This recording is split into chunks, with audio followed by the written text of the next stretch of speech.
I wonder how good you are at keeping a secret. When you hear really exciting news, are you good at keeping it to yourself? Or do you end up leaking the message out? Now, last week I received an interesting email that came with the title in bold capital letters, "Strictly Confidential." Now, I don't know what happens to you when you receive an email with that title, but my heart dropped. What had happened? What had gone wrong? It got worse because when you opened this email, it then said, "Scroll down only if you are on your own." And I had to keep scrolling down until I saw the message. "We have appointed a new bishop according to royal approval, and are you free to have a video call with them on the day of the announcement? But you must not tell anyone or say anything until the formal announcement comes out from Downing Street, but keep Thursday afternoon free until we confirm a time." Now, that was a fun secret to know, but it was a difficult secret to keep as clergy colleagues began speculating over the past week about when the new bishop would be announced, since we'd all been told it would be before the end of December.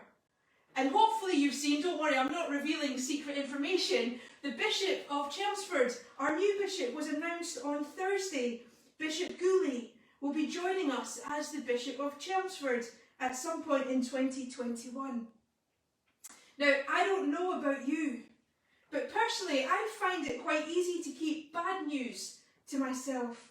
But when it's exciting and good and fun, you know, it can be more difficult. We want to share the joy with people. We want to pass a smile on, don't we? You know, there's great joy in the sharing of fantastic news. I'm also wondering a second thing this morning though, and that is, how good are you at catching on to things? When you maybe watch a thriller on TV, or when we used to go to the cinema, if you can remember what that is, do you guess where the plot is going before it happens? Are you among the first to figure it out? Perhaps who the crook or the villain is, or who the person the mystery revolves around. And when you figure it out, do you find the need to spoil it for others? Do you point it out? Or is it only at the end of the programme do you say, "Oh, I knew who it was from this point in the story"? When someone tells a riddle or a joke, do you always understand it? Or are you trying to figure it out for a while afterwards? Does someone need to explain to you what it really means? How might we be people this Christmas time who pass on the good news that we have received? In a world of riddles and confusion, of a search for answers to questions, will we be people who bring people's attention to the fact the Messiah, Emmanuel, God with us, has come close?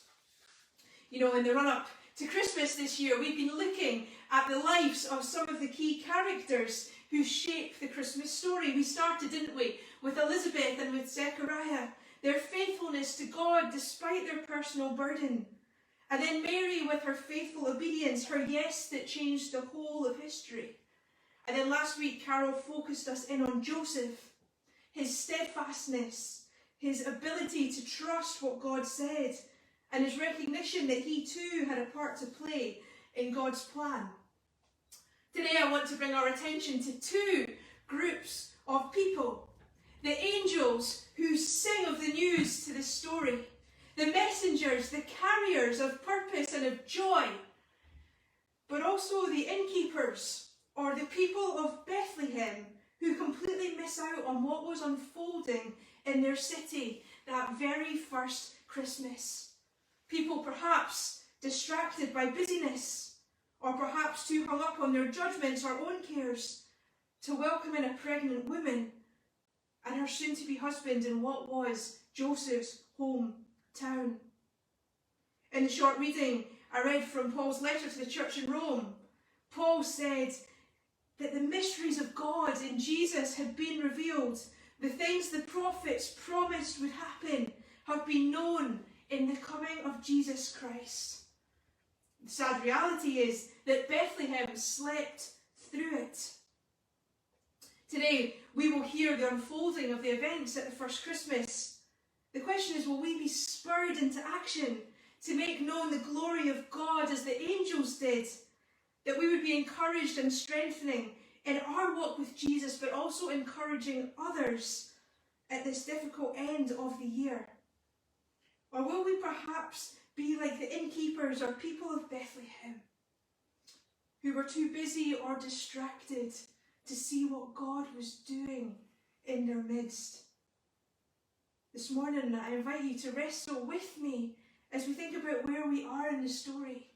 What group might our priorities, our lives, our words, our actions show us to be part of? An innkeeper that shuts a door, or an angel that sings and testifies to the goodness of God? Now jump into the text with me. Luke writes, "In those times a decree went out from Caesar Augustus that everyone must return to their hometown to be registered.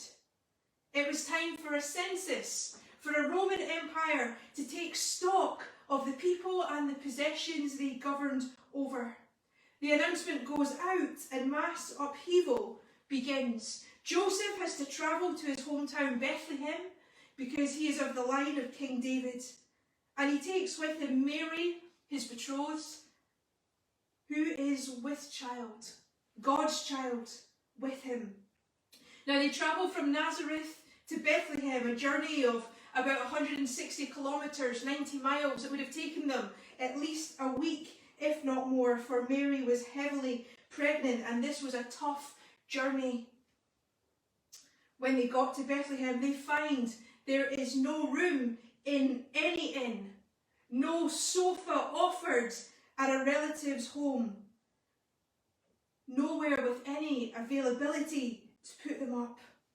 And so Mary and Joseph end up perhaps in a stable, maybe a small cave, where Mary gives birth and lays her son in a manger wrapped in swaddling clothes. Now I'm sure we're beginning to start to imagine a lovely nativity scene, perhaps like the one on our posters or now up outside the church building. There's a cute, serene shot of, I don't know, the donkey or a sheep standing by, and there's always a warm glow around people's faces. But let's not delude ourselves. This was far from an ideal situation. We need to think of an icy cold barn at best. I've been in Jerusalem and Nazareth and Bethlehem in January, and it gave Scotland a run for its money for that cold wind. There's also a stench of animals. There's also the bitter loneliness of rejection by those who were too busy or unable to see what was unfolding. Remember with me, we're in Joseph's hometown.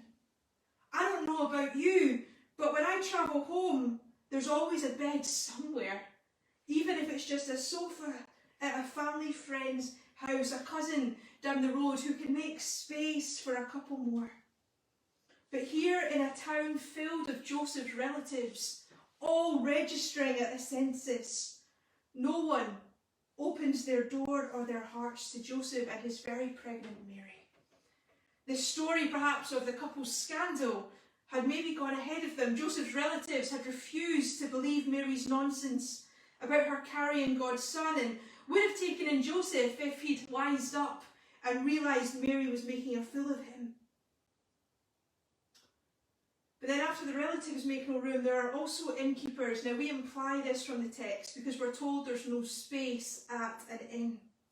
They're either perhaps fully booked, or they have no interest in welcoming in a heavily pregnant woman who will either make a lot of noise and disrupt the other guests, or cause a mess when she gives birth that would therefore make their inns unclean in the eyes of the Jewish laws. For whatever reason, they turn a desperate couple away. No space, no room, no warmth, no compassion.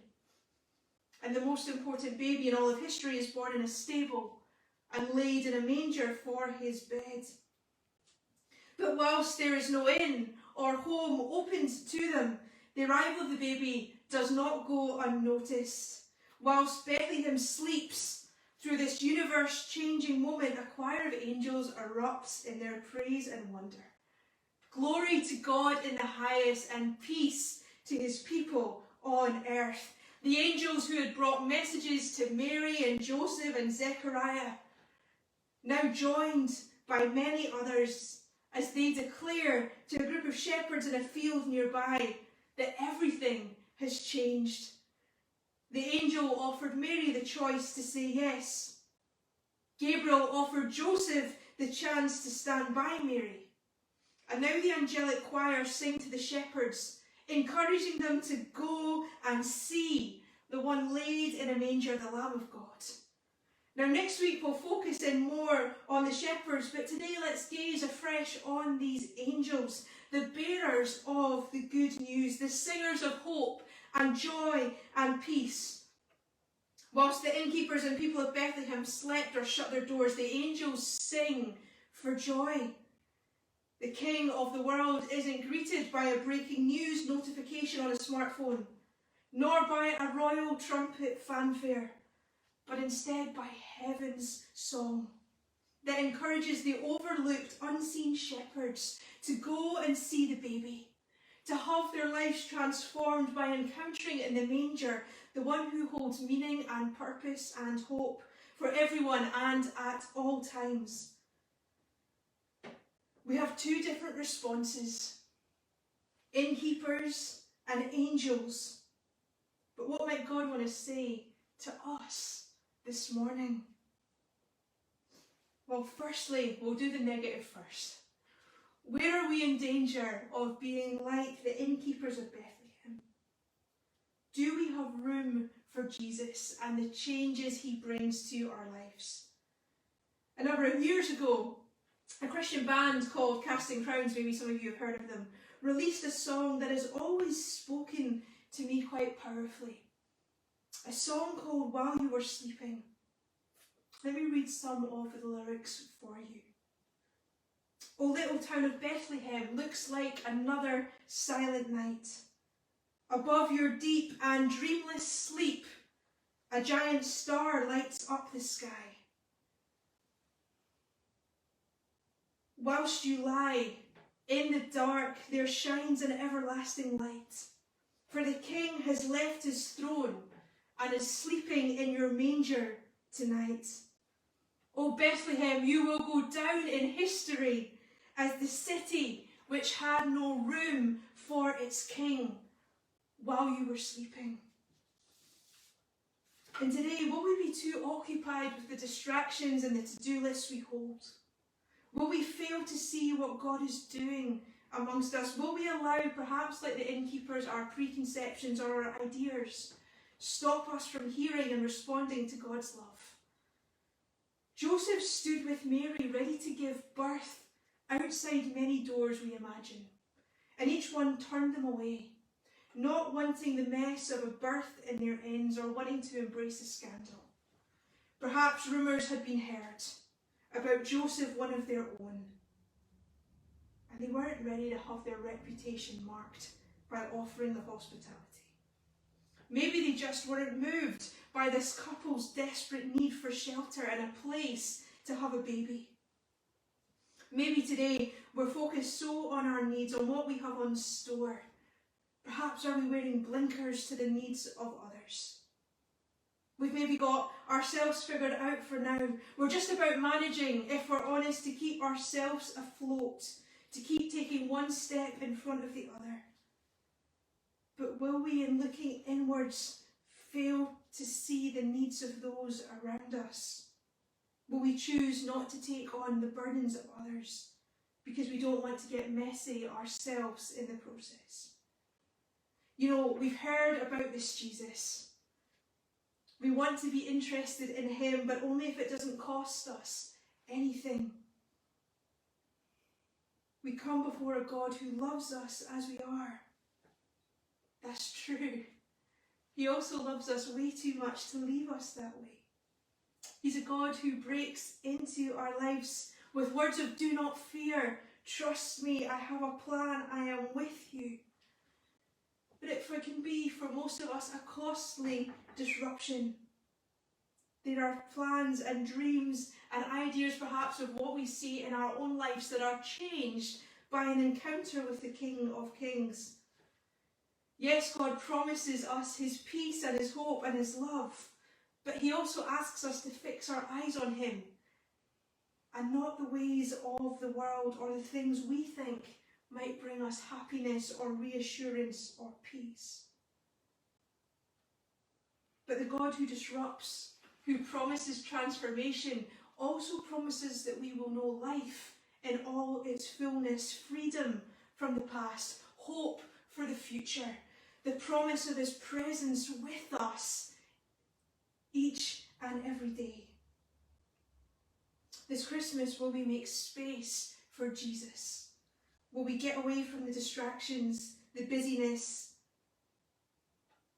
Let us not be like the innkeepers or the people of Bethlehem who sleep through the universe-changing moments that are playing out in their city while they sleep. Because secondly, if I can be so bold, are we prepared to let the history-changing moment pass us by? Are we prepared to sacrifice our part in God's transforming rescue plan for the world? Now, Carol and I were talking a couple of weeks ago about how I was planning this preaching series and that we would do a week on innkeepers. And Carol rightly pointed out to me that the innkeepers are not mentioned in the Bible. And maybe today, that's my point. We each have a role to play in God's plan, but some of us are chasing after other things. We're too busy, we're too distracted, we're too caught up in our own tasks and purposes that we fail to see why God created us and asked us to join in with what he is doing.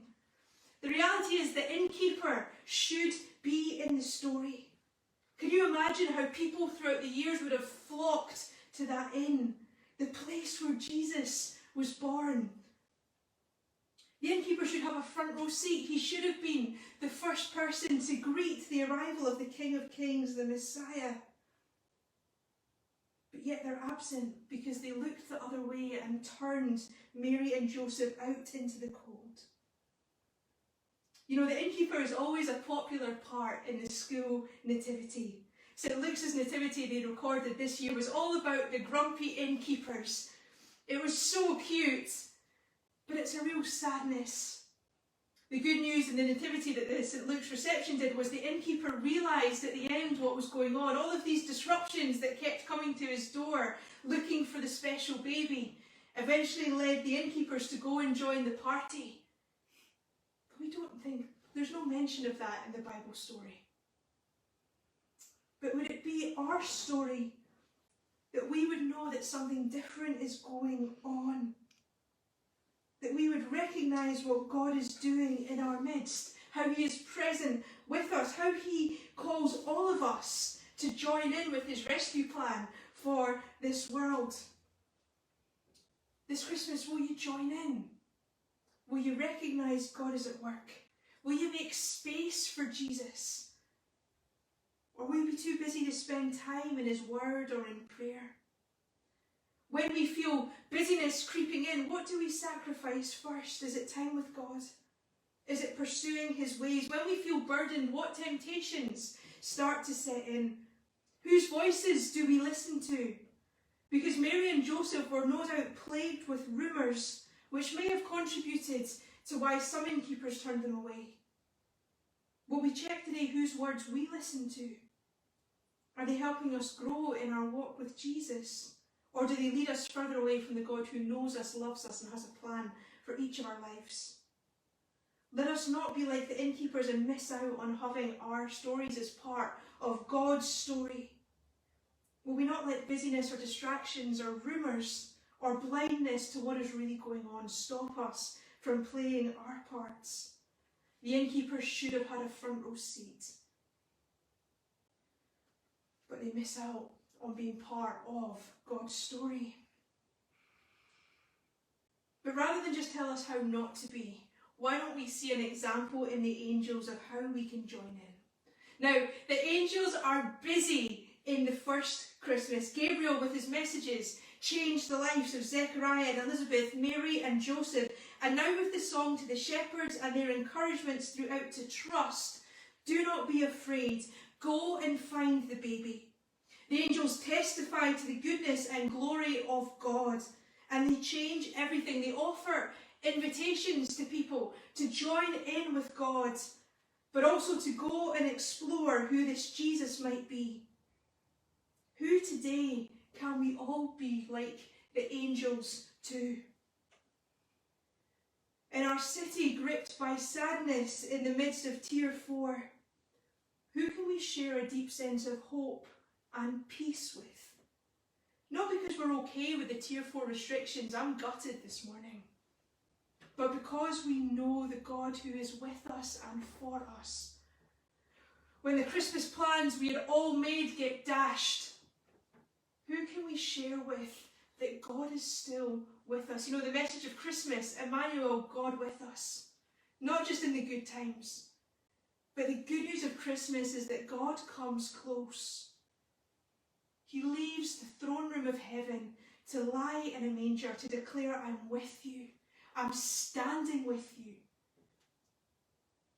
A God who knows the separation between Father and Son, who knows the pain of anguish and sadness.